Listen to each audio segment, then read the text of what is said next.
An emotional day here at Wayland Bonds Elementary School and more as more public school officials and teachers and principals spoke with the media talking about the EF5 tornado that hit their schools on May 20th. Both of the principals of the two schools gave an emotional press conference. Amy Simpson, principal of Plaza Towers Elementary, and Dr. Shelley McMillan, principal of Briarwood Elementary, both addressed the media, giving full-length accounts, walking the media through what happened that day before, during, and after the storm.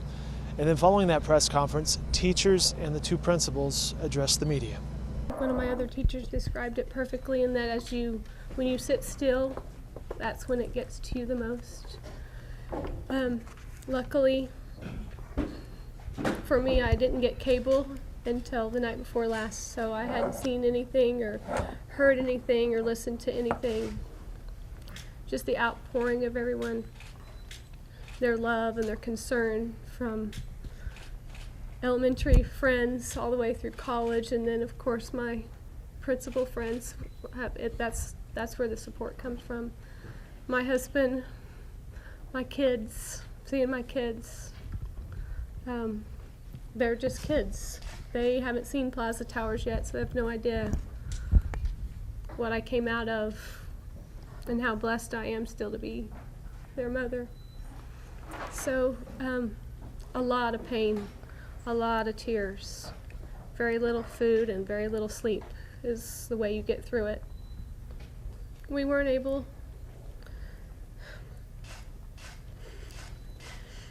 to attend the first one because we were at East Lake Elementary celebrating seeing our kids again.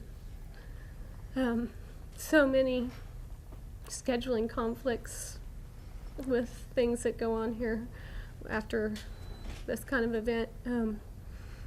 But today, my counselor attended a funeral and I attended another, and then we switched places at the graveside. We'll have two tomorrow. It's been helpful because in the sense that to the families, the funerals are paid for. And I know that's a huge relief for them. And it brings comfort to me knowing that they didn't have to think of anything except for what they wanted, that the expense of it had all been taken on by somebody else. When you approach them, it's more tears than it is words. And they're the ones doing the most talking. Saying, you did everything you could. One of the parents told me today, Plaza's #1. We don't even have a sports team, so I don't know what that means. But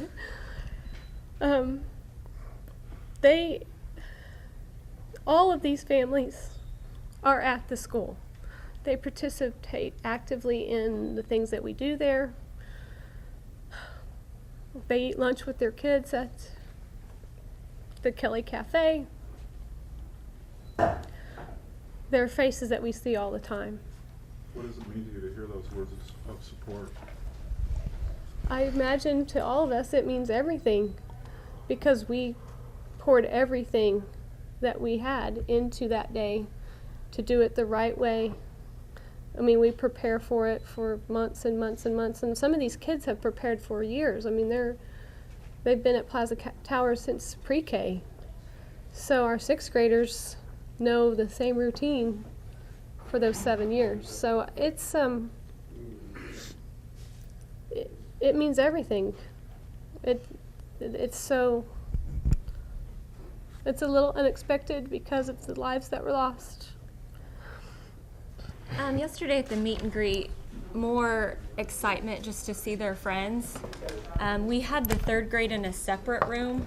We knew it would be hardest for them.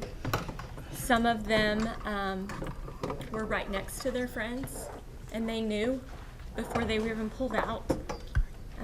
So those talked less.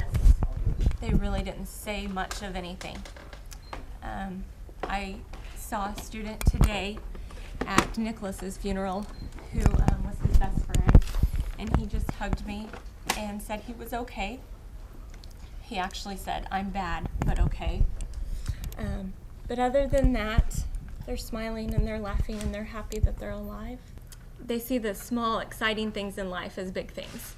And so although this is hard, they remember the fun they have with people, and they can move on so much more easily than we can, and they need to talk about it, but at the right times. They don't need to be pushed, and they just need to be supported, and just for others to listen around them when they're ready to talk. The students are very close in the sense that, they live in one neighborhood. Our school is surrounded by just the Plaza Tower neighborhood. That's the kids. A lot of the kids, they play outside all the time. They roam the streets. They, get into the creek. They form relationships that way, more so even maybe in the classroom. So I think they have their own little community inside and out of the classroom that's, hard to break. It's been difficult. I think the most important thing, and I think everyone can say the same thing, is to be strong with the parents. We've had several conversations individually with the families, and just like Amy and Kristen said, they don't blame. They have said nothing but kind things about the teachers and the education that they poured in and the love. And we can say the same about them. I think all of us knew what was coming. We had been aware all day long. We did our best to keep up with the weather, using our phones when we could, trying to make it not obvious to the children what we were looking at, and that we were worried.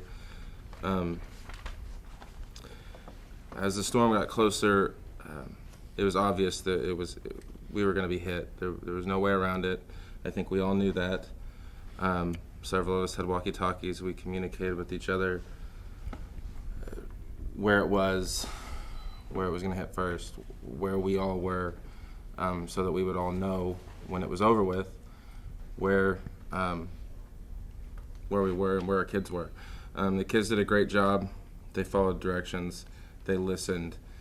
What were they doing in your area? They were initially in the hallway. We had a couple in the bathroom, but they were in the hallway. I'm in the east side of the building with 4th, 5th, and 6th grade. They were in the hallway. That's our procedure. I made my way around the building several times, the back side, the front side, just watching it approach. As I came in, with just, I guess, there was just a few minutes where it was there. Many of us decided just to go into the restroom and get as close as we could together. At that time, the skylights were being sucked out. The roof was peeling back. And our kids did exactly what we said. It's not procedure to run in the bathroom, but as soon as it was said, they did it. No one panicked. None of our faculty panicked. And none of our students panicked. We did what we were supposed to do. Well, we were supposed to be in the hallway. It was big. It was very big. I could see the neighborhood to our west gone. Cars were beginning to move from the parking lot towards us. My first thought was that these cars that were being picked up could hit the building. I didn't know how hard, how big the impact would be.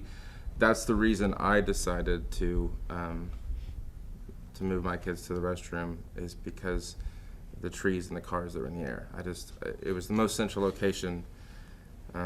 There was no thinking, there was no planning, it just happened. I think every one of us did what we thought at that second. There was no time to plan. We just did what we thought we had to do right then, what just seemed right.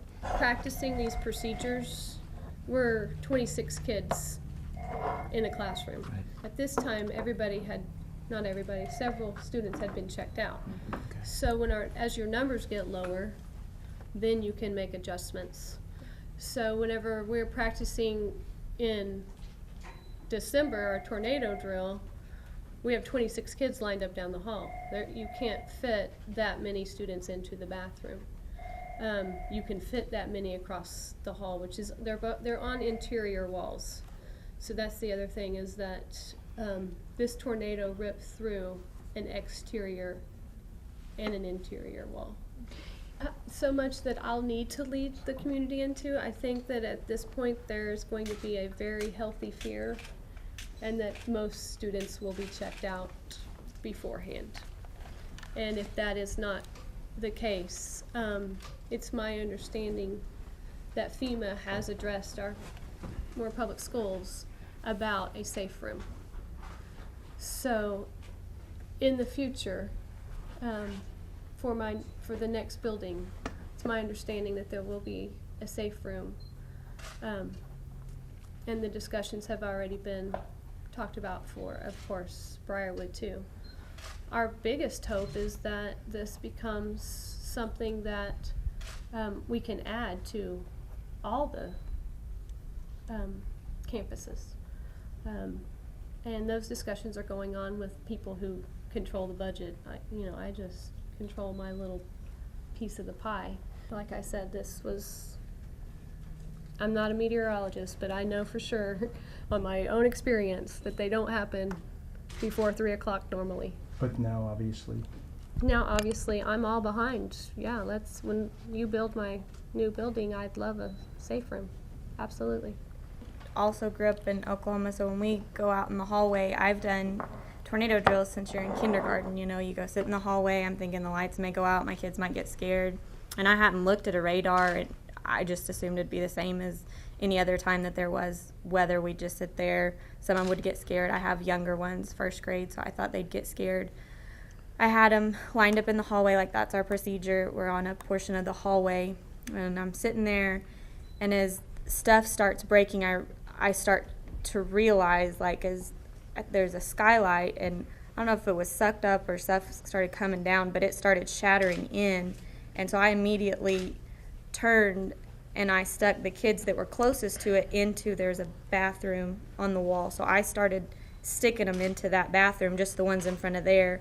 And then I look, and the wall that we're facing, and like she said, that was an interior wall. Then there was a classroom and an outside wall, and we're all the way over here, and I start seeing that disappear. It's going away. So I get up and I grab the kids that were on the wall still there. I only had 9. Like I said, I start with 22, and they had been checked out, so I only had 9, and I'd already had 3 in. So I just get up and start grabbing them, and I just start chunking them in the bathroom. I just grab them and start moving them down off that wall into the bathroom, and where the bathrooms go in, it like zigzags in and then back, so it was kind of like a corner, and I jammed them all in there. And there was another parent, and I was yelling at the other ones, get in the bathroom, like get in here. And I had mine in the little corner, 9 of them, and I just got in on top of them, my back to out of the wall, and I just held on to them. Where do you get instincts for that? I don't know.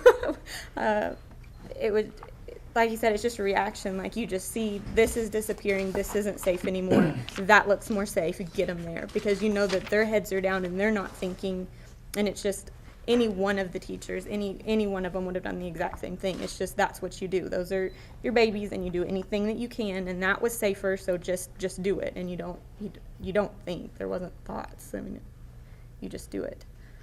We met yesterday and had a big celebration, and I thought maybe 100 would come, but I think most of them came. We have 675 students at Briarwood, and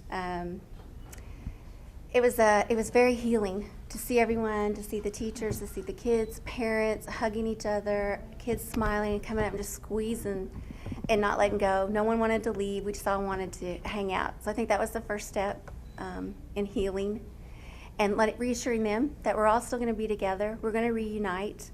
We're planning on having a yearbook signing party and bringing everybody together again this summer. I don't know what the district's plan is. It's a lot of kids to find a home for. I know they're rebuilding Briarwood. They have some architects designing the school, and they said they would have it ready for us next year, the 2014 school year. So for 1 year, either they'll find a spot for all of us or they'll disperse us. but that we will all be back together. And I know that their students are really worried about that. They don't want to go anywhere else. They love Briarwood. I know that our new motto is Briarwood Strong. And we're having T-shirts. And so if we do get dispersed, we're all still going to be wearing our T-shirts. And just on a side silly note, we have a teacher volleyball team. We're still going to have a Briarwood volleyball team. Even if we're not there, we're still going to go. We're committed. We were in the final 8 or something like that, right? You stay calm. I think what Dr. McMillan did, over the intercom, her tone, the way she, addressed us was just set the tone for the rest of us and helped us be able to keep our kids calm. And I mean, I'm not saying they weren't afraid. Of course they were. They were petrified. But it just helped us keep the anxiety down. Is there anything you would change the next time?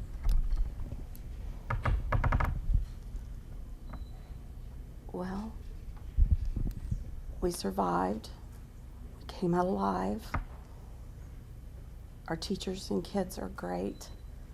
The thing that I would change is that tornado would have never come. That's what I'd change.